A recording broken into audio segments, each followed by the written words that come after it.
Hello everyone, this is Deborah Richardson, and today I am putting the AP in Happy where accounts payable teams are empowered to protect the vendor master file from fraud. This podcast will give a voice to accounts payable team members by talking about the growing reality of cyber attacks in their world and which vendor setup and vendor management techniques they can apply to protect the vendor master file from fraud. So if you and or your team are still taking phone calls and receiving vendor supporting documentation via email, you need to authenticate that you are talking or communicating with your vendor. Please visit deborah.richardson.com/authentication, where you will find a workshop on how to build an authentication reference. This is the answer to the question, are you communicating with your vendor or with a fraudster? Learn more today at deborah.richardson/authentication. Do you have international or non-US vendors in your vendor master file? Well, for those that said yes, then we agree. And for those that said no, I bet you do. Here's what to do with those identity and tax registration numbers that you receive. Keep listening.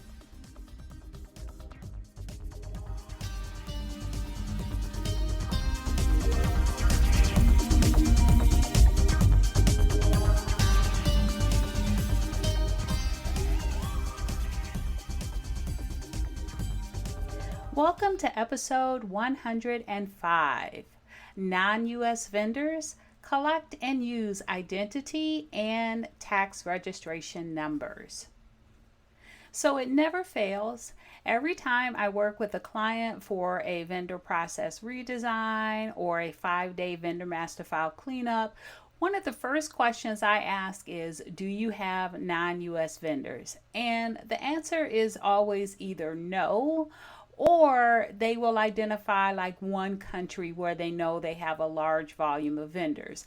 But as you probably anticipated, the answer should always be yes. And the reason that that is important is because those clients and you may be missing key data that can be validated, or in absence of a validation source, because to be honest, validating some of that vendor data is harder and a little more complex because there are either less or no validation sources to do that. But you can still use that data for other purposes.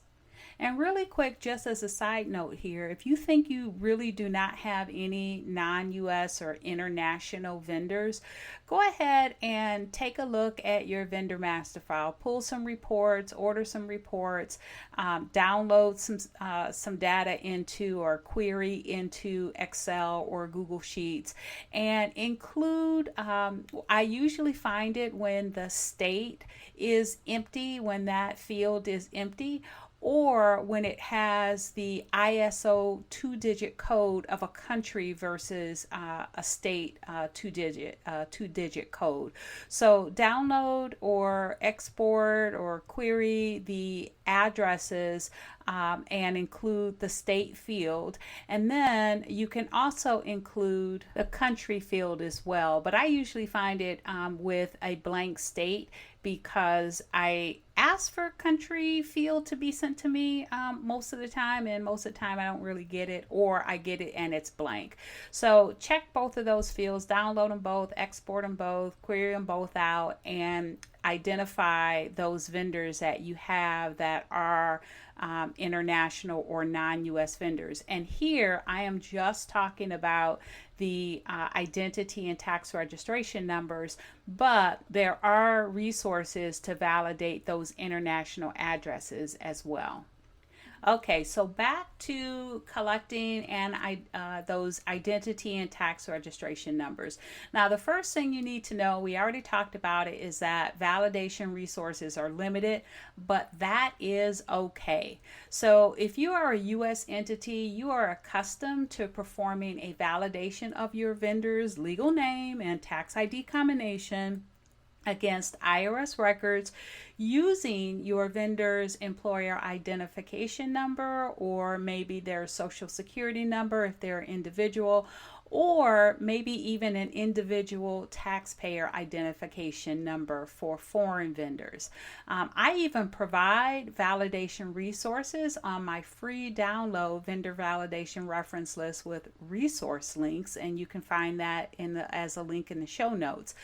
So it's no wonder that you're looking to do the same thing with those non-US tax or identity numbers that you receive on your vendor supporting documentation.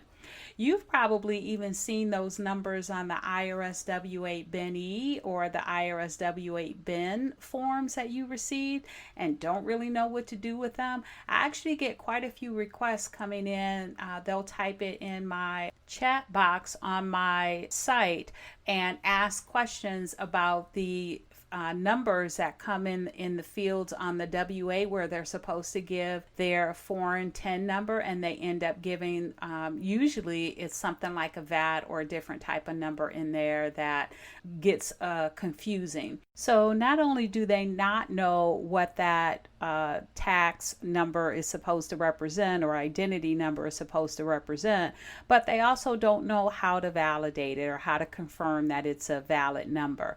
And while the value added tax or VAT numbers for EU countries and other countries have an online source to validate those numbers, the European Commission provides it.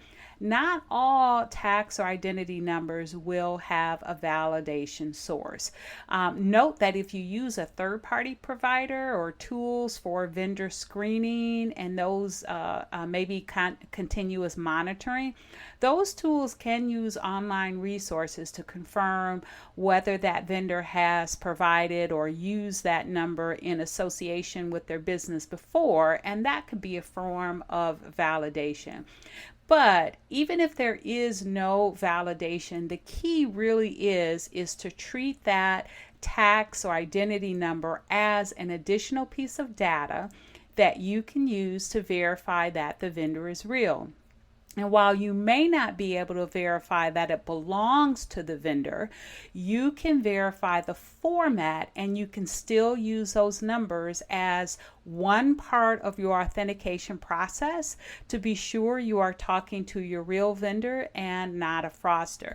Now, keep in mind, if any of you have listened to or attended any of my webinars, especially around collecting bank details, this sounds a lot like bank accounts because especially on the international side, there's limited resources to verify bank account ownership, but that information is still used. You still verify the format of that bank account information, even if it's something like an IBAN, you verify that. And you verify it because you want the payments to be successful. So even if you can't verify that particular identity or tax registration number belongs to the vendor, like you can with an EIN or SSN with U.S. entities using the IRS records, you can still, one, verify that format, and two, use that as part of your authentication process so you can be sure you're talking to your real vendor and not a fraudster. So again, there is still value in collecting and in using those identity and tax registration numbers. So for this next part, I am going to talk about the 5 largest trading partners of the United States and their tax registration and identity numbers. So you may be thinking, okay, fine, I'm on board, but how do I know what tax registration numbers or what identity numbers are out there by country? Well, I am so glad you asked that. So, in this next part, I'm going to talk about the five largest trading partners of the United States and their identity and tax registration numbers. So, according to Wikipedia, the five countries that are the largest trading partners of the U.S. for goods are, and these are in order of first to fifth, China. So China is number one. It's probably not a big surprise, but China, Canada, Mexico, Japan, and then Germany. Now, for those, because you are listening to this podcast, you can't see the graph that I will have in the related blog. So I will put a link to the blog post for this podcast, and you can click over there to see the graphic that has those countries with the identity numbers. I'll talk about them here, but you'll be able to see the visual if you click through to the blog post. So the countries are listed in the visual, and they have their tax or identity numbers that you can use to verify your vendor is real, and then use them to authenticate your vendor. And so what I have is just a graph. It's really an Excel table, and it has the country, the ISO3 format, which is the three-digit country code, and then it has the type of tax registration or identity number, and then it has like the three-digit code for that tax registration number and identity, and then it has the length, and then it shows you the format, like what it should look like. And again, this is important when you don't have a validation source. At least you can validate what it should look like. And then it also includes the individual, whether it's for an individual or for a business. So, for example, the US, I would have on here the EIN for businesses, and I'll have the format of the 2 digits and then the 7 digits, which gives a total length of 9. And then for U.S. individuals, I would have the Social Security number, and I would also have the total length of 9, but I would have 3 digits, hyphen 2 digits, hyphen 4 digits. And that's what this is doing for those five countries.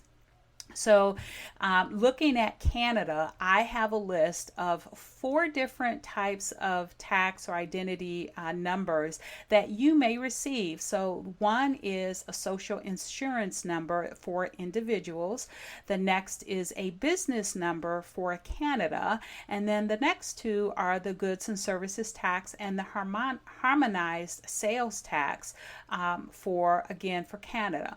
And so you can use this to validate any documents that you may receive from a Canadian vendor that may give you one of these numbers. Now, Canada does have places to or resources to verify some of these numbers, and while I don't show it on the graph, I do have it for purchase in the larger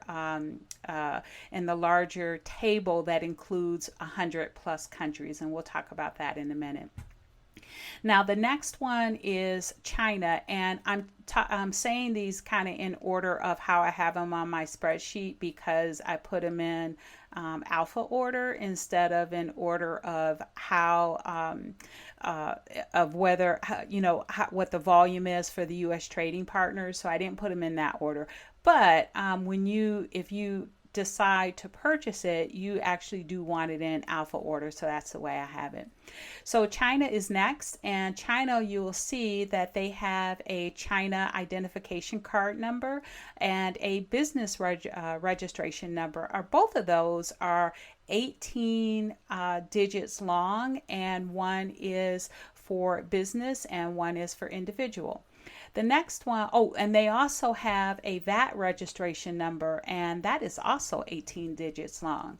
Now, Germany has a VAT registration number that is 11 digits long. And they also have a tax identification number, and they have one for the individual, and that is 11 digits, but they have another one, or they also issue it to businesses, and businesses is a slightly different format, and that can be 10 or 11 digits. So that is there.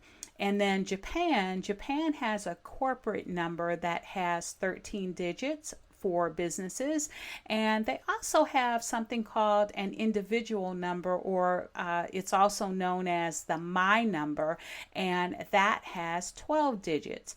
Now, Mexico has a tax identification number, and they call this the RFC, and that one has 13 digits for an individual and 12 digits for a business.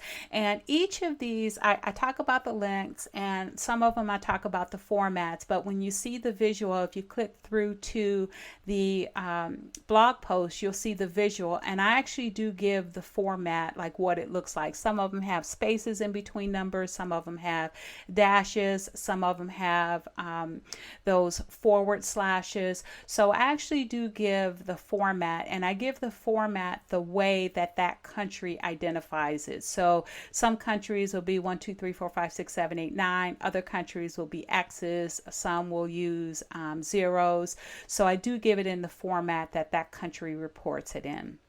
Now, you can also use these non-US tax identity numbers to clean up your vendor master file. That's what I do when I get a client for my 5-day vendor master file. I identify the non-US countries, and I verify the format of the numbers that they have recorded. And I will tell you, not a lot will record these non-US tax registration or identity numbers.